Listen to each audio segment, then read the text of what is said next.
Hello student, how are you? कशा आहात? मजेत आहात ना? So student, last lecture we studied about the difference between bundle sheet cell and mesophyll cells. Okay, today we are going to discuss about the mechanism of C4 cycle which is takes place in the C4 plant. खूप simple mechanism आहे.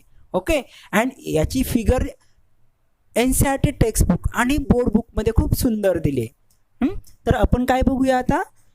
We are going to study about the mechanism of C4 cycle or C4 pathway. First one is we draw the figure of mesophyll cell and bundle sheath cell. ठीक आहे, पहिल्यांदा आपण mesophyll cell आणि bundle sheath cell ची figure draw करूया. Suppose हे घेतलं मी mesophyll cell, बघा हा mesophyll cell.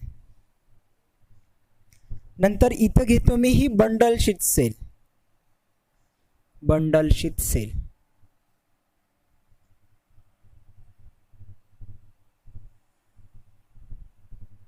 Mesophyll cell, bundle sheath sale.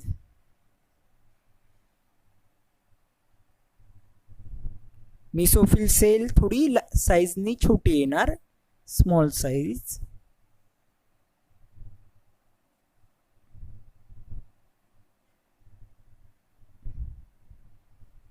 And bundle sheath cell are larger cells. Okay, mesophyll and bundle sheath cell. याला नाव देऊया आपण mesophyll cell, mesophyll cell. आणि ही कोणती झाली? Bundle sheath cell, bundle sheath cell. Okay, mesophyll cell and bundle sheath cell. ठीक आहे, तर फर्स्ट काय होणार? फर्स्ट कार्बोक्सिलेशन कुठे होणार? In mesophyll cell. Second carboxylation कुठे होणार? बंडल शीथ सेल मध्ये होणार. मग मेसोफिल सेल मध्ये नेमकं कोणत्या रिएक्शन होतात त्या पहिल्यांदा स्टडी करूया. ठीक आहे, मग पहिल्यांदा होणार कार्बोक्सिलेशन. ओके, मग आता इथं काय आहे? सोर्स ऑफ द CO2 कोण असणार? ॲटमॉस्फिअर. मग आता इथं बघूया आपण इन ॲटमॉस्फिअर. ह्या ॲटमॉस्फिअर मध्ये कोण आहे? CO2. CO2 कुठे प्रेझेंट आहे? ॲटमॉस्फिअर मध्ये. मग atmospheric CO2 enter into the mesophyll cell. कुठे एंट्री करतो? मेसोफिल सेल मध्ये करतो. Are you got my point? Atmospheric CO2 enter into the mesophyll cell through stomata, right? Then after entering the CO2 into mesophyll cell, CO2 reacts with water. कशा सोबत react होणार? ह्या water molecule सोबत react होणार. H2O and CO2 get reacts, reaction होणार आणि काय तयार होतं या ठिकाणी? H2CO3 बनतं. Okay, with the help of enzyme. इथे एक एन्झाईम येणार, त्या एन्झाईमचं नाव आहे कार्बोनिक अनहायड्रेज. ठीक आहे, एन्झाईम कोणतं आलं? Carbonic anhydrase enzyme. आता ही जी रिएक्शन अशी झाली ना, सेम केल्विन मध्ये पण असंच होतं. डायरेक्टली CO2 रिएक्ट नाही होत RuBP सोबत, तो वॉटर सोबत होणार. हे असं तयार होणार H2CO3 आणि नंतर मग काय होणार? त्याची रिएक्शन होते. सेम इथं पण तसंच आहे. ओके, मग CO2 reacts with water. Source of water present in a mesophyll cell and source of CO2 which is present in the atmosphere. Atmospheric CO2 enter into the mesophyll cell through stomata and get reacts with water and to forms H2CO3. मग इथं H2CO3 बनलं. यामध्ये किती carbon आहेत? 1 carbon, कारण एकच carbon आलाय, 1 carbon. ठीक आहे, आता लक्ष द्या. मग ह्या H2CO3 चं होतं इथं डिसोसिएशन. H2CO3 undergo dissociate. ठीक आहे, याचं काय होणार? डिसोसिएशन होणार. डिसोसिएशन डिसोसिएशन झालं की काय होतं? या ठिकाणी H+ आणि HCO3- तयार होणार. ठीक आहे, इथे येणार 1 carbon HCO HCO3 minus HCO3 minus बनलं आफ्टर डिसोसिएशन. मग आता इथं लक्षात ठेवायचं, एक ऑर्गॅनिक कंपाऊंड आहे, 3 कार्बन कंटेनिंग ऑर्गॅनिक कंपाऊंड. कोणते? Phosphoenol pyruvic acid. किती कार्बन आहेत? Having 3 carbon. Phosphoenol pyruvic acid 3 carbon containing compound which is present in the mesophyll cell. Mesophyll cell मध्ये प्रेझेंट आहे, 3 कार्बन आहेत. ठीक आहे. मग हे कोणासोबत रिॲक्ट होतं? Phosphoenol pyruvic acid reacts with HCO3 minus, 3 carbon आणि हा 1 कार्बन. ह्या दोघांपासून जे ऑर्गॅनिक कंपाऊंड तयार होणार ते किती कार्बनचं असेल? 4 कार्बनचं. कोणतं तयार होतं?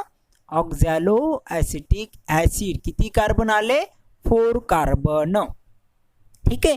मग हे ऑक्झॅलो ॲसिटिक ॲसिड पहिलं कंपाऊंड मिळालं आणि हे कसं स्टेबल आहे, म्हणून या ठिकाणी first organic stable compound is oxaloacetic acid having 4 carbon. म्हणून काय म्हणायचं याला? C4 सायकल बोलायचं. ठीक आहे, C4 पाथवे बोलायचं. मग आता ऑक्झॅलो ॲसिटिक ॲसिडचं जर स्ट्रक्चर बघितलं तर प्रेझेन्स ऑफ 2 कार्बॉक्झिलिक ॲसिड. बरोबर ना? कार्बॉक्झिलिक ग्रुप प्रेझेंट आहे, ॲसिड नाही, 2 कार्बॉक्झिलिक ग्रुप प्रेझेंट आहे. मग कार्बॉक्झिलिक ग्रुप प्रेझेंट असल्यामुळे त्यालाच म्हटलं जातं ह्या पाथवेला डाय कार्बॉक्झिलिक ॲसिड पाथवे. ओके. नंतर हे जे ऑक्झॅलो ॲसिटिक ॲसिड आहे, ऑक्झॅलो ॲसिटिक ॲसिडचं कन्व्हर्जन कशात होतं? Oxaloacetic acid convert into malic acid. Malic acid कशात होणार? Malic acid. किती कार्बनचं? 4 कार्बनचं. विथ द हेल्प ऑफ, इथं पण काय यूज होतं? With the help of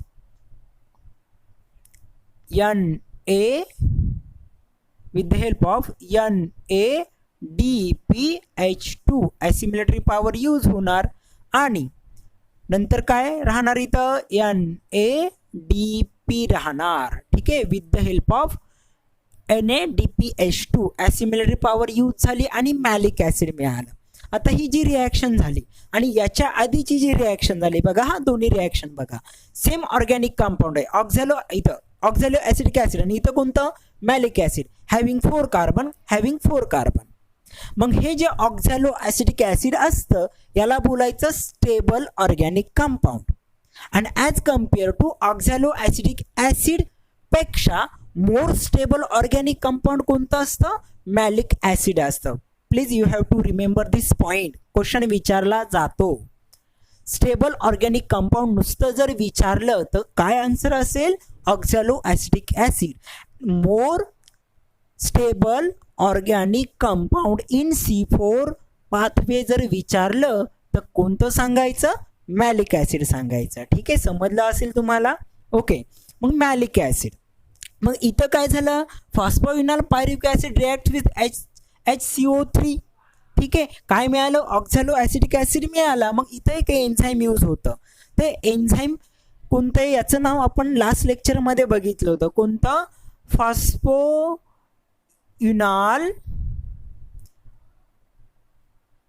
pyruvate कार्बॉक्झिलेज. Phosphoenol pyruvate कार्बॉक्झिलेज, त्याला पेप्को एन्झाईम पण म्हटलं तरी चालेल. Phosphoenol pyruvate carboxylase enzyme. ठीक आहे. आणि मिळालं आपल्याला ऑक्झॅलो ॲसिटिक ॲसिड. याच्यासोबत H3PO4 पण तयार होतं. मग oxaloacetic acid convert into malic acid. ठीक आहे, बाय युझिंग NADPH2. आणि इथं पण एक एन्झाईम यूज होणार. इथल्या एन्झाईमचं नाव असणार आहे मॅलेट डिहायड्रोजनेज एन्झाईम. कोणतं एन्झाईम येणार या ठिकाणी? Malate dehydrogenase.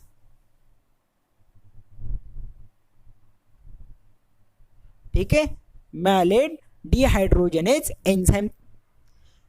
आता पुढे काय होतं? ह्याच रिॲक्शन मध्ये बघा, जेव्हा ऑक्झॅलो ॲसिटिक ॲसिडचं बघा ॲसिमिलेटरी पॉवर यूज झाल्यानंतर मॅलिक ॲसिड बनतं, तर कधी कधी काय होतं? ह्या ऑक्झॅलो ॲसिटिक ॲसिडमध्ये याचं ऑक्झॅलो ॲसिडिक ॲसिडचं होतं ॲमिनेशन. काय होतं? ॲमिनेशन. NH3 ग्रुप येऊन जोडला जातो. ॲमिनेशन झालं की याच्यापासून बनतं ॲस्पार्टिक ॲसिड. कोणतं ॲसिड बनतं? ॲस्पार्टिक ॲसिड. किती कार्बनचं? 4 कार्बनचं. मग याला ऑब्लिक करून ॲस्पार्टिक ॲसिड लिहिलं तरी पण चालेल. ओके, पण मी इथं लिहिलंय मॅलिक ॲसिड. ओके, ठीक आहे. मग हे मॅलिक ॲसिड काय होणार? Transport into the bundle sheath cell. पण हे कसं होतं? With the help of plasmodesmata. इथं कनेक्शन असतं, माहिती आहे आपल्याला. हे जे कनेक्शन आहे यांना काय बोलतो आपण? Plasmodesmata. Through plasmodesmata malic acid enter into the bundle sheath cell. ह्या सेलमध्ये आलं. कोणतं ॲसिड आलं? Malic acid. किती कार्बनचे बाळांनो? 4 कार्बनचं. करेक्ट की नाही? 4 carbon containing compound malic acid enter into the bundle sheath cell through plasmodesmata. Okay, आता काय होतं? ह्या मॅलिक ॲसिडचं पुढे बनतं पायरुव्हिक ॲसिड. काय बनतं? पायरुव्हिक ॲसिड. पायरुव्हिक ॲसिड किती कार्बनचं बनतं? 3 कार्बनचं. आता क्वेश्चन असा आला बघा, malic acid having 4 carbon. Okay, it gives rise to pyruvic acid which having 3 carbon. मग 1 कार्बन कुठे गेला? मग इथं होतं डिकार्बॉक्झिलेशन. बघा, हा बंडल शीथ सेलमध्ये while malic acid convert into the pyruvic acid. ह्या केसमध्ये काय होतं? Decarboxylation means evolution of CO2. इथं CO2 इव्हॉल्व होतं, डिकार्बॉक्झिलेशन झालं. आणि ह्याच ठिकाणी काय होतं? सिंथेसिस ऑफ NADPH2 होतं. सिंथेसिस ऑफ NADPH2 सिंथेसिस होतं. ठीक आहे, म्हणजे काय झालं? डिकार्बॉक्झिलेशन पण झालं आणि सिंथेसिस ऑफ NADPH2 पण झाला with the help of enzyme. Enzyme कोणतं येणार इथं? सेम एन्झाईम येतं, मॅलेट डिहायड्रोजनेज. मॅलेट डिहायड्रोजनेज म्हणजे बघा, इथं पण मॅलेट डिहायड्रोजनेज आलं. कधी यूज होतं हे? Oxaloacetic acid convert into malic acid. नंतर जेव्हा इथं ॲस्पार्टिक ॲसिड बनतं, इथं दाखवलंय बघा, तेव्हा इथं ट्रान्स ॲमिनेज एन्झाईम यूज होतं. ट्रान्स ॲमिनेज. ठीक आहे, हे एन्झाईम येणार. ट्रान्स ॲमिनेज एन्झाईम जर यूज झालं तर ॲस्पार्टिक ॲसिड बनतं. मॅलेट डिहायड्रोजनेज यूज झालं तर मॅलिक ॲसिड बनतं. ठीक आहे, आणि मॅलिक ॲसिडचं कन्वर्जन पायरुव्हिक ॲसिडमध्ये झालं की कोणतं असतं? मॅलेट डिहायड्रोजनेज एन्झाईम असतं. ठीक आहे, हे एक झालं. आता हा जो CO2 आहे, हा CO2 कुठे एंट्री करतो? CO2 कुणासोबत रिॲक्ट होणार? RuBP सोबत रिॲक्ट होतो. मग ह्या दोघांची रिॲक्शन झाली, CO2 रिॲक्ट्स विथ RuBP. काय मिळतं आपल्याला? फॉस्फोग्लिसरिक ॲसिड मिळणार या केसमध्ये. आणि ह्या फॉस्फोग्लिसरिक ॲसिड पासनं काय मिळणार? फॉस्फोग्लिसरॉल्डिहाइड मिळणार. ठीक आहे, आणि ह्या फॉस्फोग्लिसरॉइड पासनं पुढे काय तयार होतं? ग्लुकोज तयार होतं केल्विन सायकलमध्ये. आणि काही फॉस्फोग्लिसरॉल्डिहाइड पासनं RuBPचं रिजनरेशन होतं. म्हणजे नेमकं इथं काय असणार? C3 सायकल येणार. ठीक आहे, म्हणजे काय झालं? After decarboxylation this CO2 enter into the Calvin cycle. आणि कशामध्ये पार्टिसिपेट होणार? Synthesis of glucose molecule. हे इथं असं ग्लुकोज बनलं बघा. ठीक आहे, ह्या ग्लुकोजच्या सिंथेसिसला होणार.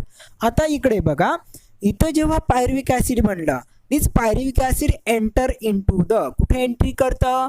मेसोफिल सेलमध्ये करतं. ठीक आहे, पायरुव्हिक ॲसिड इथं आलं. पायरुव्हिक ॲसिड किती कार्बन आहेत? 3 कार्बन आहेत. Enter into the mesophyll cell through plasmodesmata. Right. मग आता इथं काय होतं?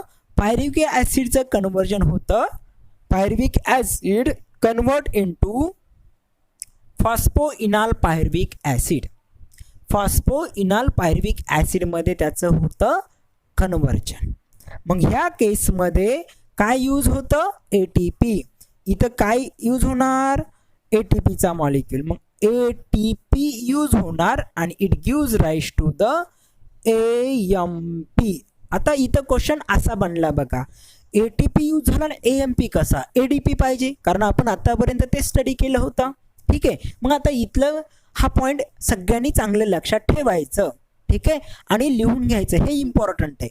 बघा इथं काय होतं, एटीपी आहे. मग मी समजा एटीपीचं स्ट्रक्चर ड्रॉ केलं. हे घेतलं मी, बघा या ठिकाणी आलं पेंटोज शुगर घेतले आपण, रायबोज शुगर, ठीक आहे, हे झालं रायबोज शुगरचं स्ट्रक्चर. इथं घेतलं मी ॲडेनाईन, नायट्रोजन बेस, आणि या ठिकाणी ह्या 5th कार्बनला कोण अटॅच असणार, एक घेतला हा phosphate group, second phosphate group आणि थर्ड फॉस्फेट ग्रुप. असे काय झालं, हे स्ट्रक्चर एटीपीचं झालं. Correct, structure of ATP. इथे एटीपी यूज झालं, हे स्ट्रक्चर आहे. मग एटीपी मध्ये बघा पहिल्यांदा कोणता बॉन्ड ब्रेक होणार, हा कडेचा, ठीक आहे, याला आपण बोलतो अल्फा, बीटा आणि इकडचा गॅमा असतो. मग हा बॉन्ड ब्रेक होणार, किती किलो कॅलरीज एनर्जी रिलीज होणार, 7.3 किलो कॅलरीज एनर्जी रिलीज होणार. मग हा बॉन्ड ब्रेक झाला की ती एनर्जी इथं यूज होणार आहे. पण फक्त एकच बॉन्ड ब्रेक होऊन नाही यूज होत, हा सेकंड बॉन्ड पण ब्रेक होऊन जातो इथं. म्हणजे काय होतं, 2 फॉस्फेट बॉन्ड ब्रेक होतात, एक इथला आणि एक इथला. इथं पण किती किलो कॅलरीज एनर्जी असते, 7.3 किलो कॅलरीज. म्हणजे टोटल एनर्जी किती लागली, 14.6 किलो कॅलरीज एनर्जी लागली. कशासाठी, conversion of pyruvic acid into phosphoenol pyruvic acid. एवढी एनर्जी लागते. का बरं रे, एकच एटीपी यूज झाला आणि एडीपी का नाही आला, कारण इथं 2 फॉस्फेट बॉन्ड ब्रेक झाले. एकच जर झाला असता तर एडीपी आला असता, पण एकच जर असेल तर त्याच्यात हे बनत नाही. कारण का, इथं फॉस्फोरिलेशन पण होते आणि इनोलेशन पण होते. इनॉल ग्रुप ऍड झालाय की नाही हे लक्षात ठेवा. इनोलेशन पण होते, फॉस्फोरिलेशन पण होते, त्यासाठी एक्स्ट्रा एनर्जी लागते. मग एक एटीपी जर यूज केला तर इथं तयार व्हायला काय पाहिजे, एएमपीच व्हायला पाहिजे, नॉट एडीपी. ओके, लक्षात आला पॉईंट. जर समजा हे असं झालं, जर समजा मला एडीपीच लिहायचंय, नाही सर मला इथं एडीपीच लिहायचंय, तुम्ही जर म्हटलात आपण नेहमी घेत आलो एटीपी यूज झालं तर एडीपी राहतं, तसं करून बघूया. मग तसं जर केलं तर काय होतं बघा, इथं आपण काय करूया, मग हे एटीपीचं एक स्ट्रक्चर घेतलं, हा बॉन्ड ब्रेक केला, मग काय झालं बघा, एटीपी होतं एडीपी राहिलं. मग मी इथं लिहितो एडीपी, ठीक आहे. म्हणजे किती एनर्जी यूज झाली, 7.3 किलो कॅलरीज झाली. आपल्याला किती हवे, 14.6 किलो कॅलरीज. मग आता मी काय करेल, अजून एक एटीपी घेणार. लक्षात येते पॉईंट, जेव्हा मी एक एटीपी घेतो तेव्हा एएमपी तयार होते. आता मी काय करतो, एक एटीपी घेतला, एडीपी बनला, एडीपी, ठीक आहे, कारण एक फॉस्फेट तुटला आणि ती एनर्जी यूज झाली. आता दुसरा एटीपी घेतला का सेम होणार, इकडचा बॉन्ड ब्रेक होणार, पुन्हा 7.3 किलो कॅलरीज एनर्जी तयार होणार, पुन्हा काय होणार, 14.6 किलो कॅलरी एनर्जी मिळेल. म्हणजे याचा अर्थ काय येणार आहे, पुन्हा एक एडीपी राहणार. ओके, म्हणजे आपण काय करूया, इथं यूज काय करूया, 2 एटीपी. मग मी जर इथं 2 एटीपी घेतलं तर इथं आपण 2 एडीपी लिहू शकतो.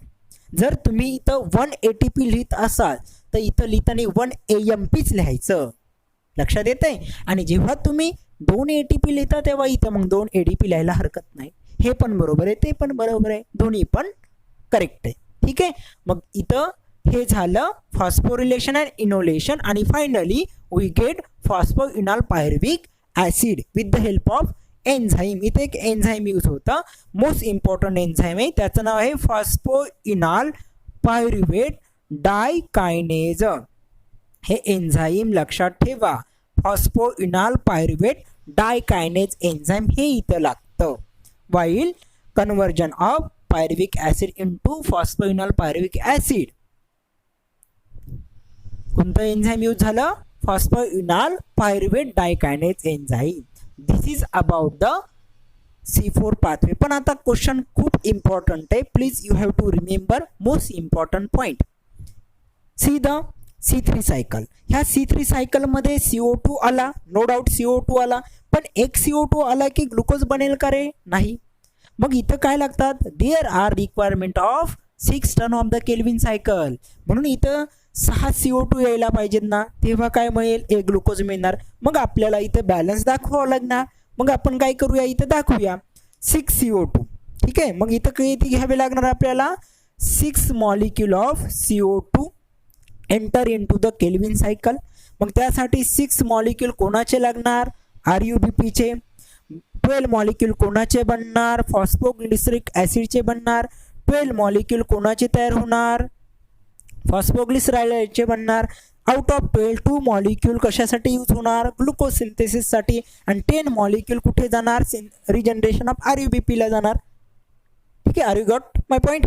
ओके, मग इथं 6 CO2 येण्यासाठी मॅलिक ॲसिडचे मॉलिक्यूल किती घ्यावे लागणार, 6 मॉलिक्यूल ऑफ मॅलिक ॲसिड. मग 6 मॉलिक्यूल ऑफ मॅलिक ॲसिड काय करेल, 6 मॉलिक्यूल ऑफ पायरुविक ॲसिड तयार करेल. करेक्ट. ओके, मग इथं 6 मॉलिक्यूल पायरुविक ॲसिडचे बनणार. इथं 6 CO2 रिलीज झाले, याचा अर्थ 6 NADPH2 पण बनणार. 6 NADP यूज होणार. इकडे पुन्हा 6 molecule of pyruvic acid enter into the mesophyll सेलमध्ये येणार. करेक्ट. आता इथं 6 पायरुविक ॲसिड आले की हे काय बनवेल, पुन्हा 6 मॉलिक्यूल ऑफ फॉस्फोइनॉल पायरुविक ॲसिडचे तयार करेल. मग 6 मॉलिक्यूल बनण्यासाठी एका मॉलिक्यूलसाठी 2 ATP लागत होते. 6 मॉलिक्यूलसाठी किती लागणार, 12 ATP. ठीक आहे, 12 ATP यूज होणार. राहणार काय, phosphoenol pyruvic acid 6 molecule and 12 ADP राहणार. ओके, मग हे 6 phosphoenol pyruvic acid 6 molecule of HCO3 सोबत रिॲक्ट होणार. मग हे काय बनवेल, 6 मॉलिक्यूल ऑफ ऑक्झॅलो ॲसिटिक ॲसिड बनवेल.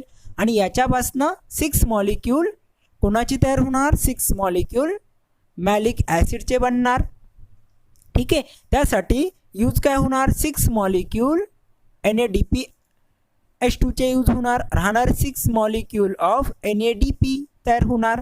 ठीक आहे, मग इथं पण काय होणार, 6H2CO3 घ्यावे लागणार, 6H+ घ्यावे लागणार, 6 वॉटर घ्यावे लागणार आणि 6 CO2 घ्यावे लागणार, तेव्हा हे कंप्लीट होणार. ठीक आहे, हा पॉईंट इथं लक्षात ठेवायचा, इम्पॉर्टंट पॉईंट आहे. आता बघा, फर्स्ट कार्बोक्सिलेशन कुठे झालं, मिसोफिल सेलमध्ये. सेकंड कार्बोक्सिलेशन कुठे झालं, बंडल सेलमध्ये. म्हणून काय म्हटलं गेलं, dicarboxylation acid cycle. Then second oxaloacetic acid, हा काय असणार आहे, first stable organic compound having 2 carboxylic group, म्हणून याला म्हटलं डायकार्बोक्सिल ॲसिड सायकल. ओके, हा झाला स्टेबल. आणि मोर स्टेबल आलं तर मॅलिक ॲसिडला कन्सिडर करायचं.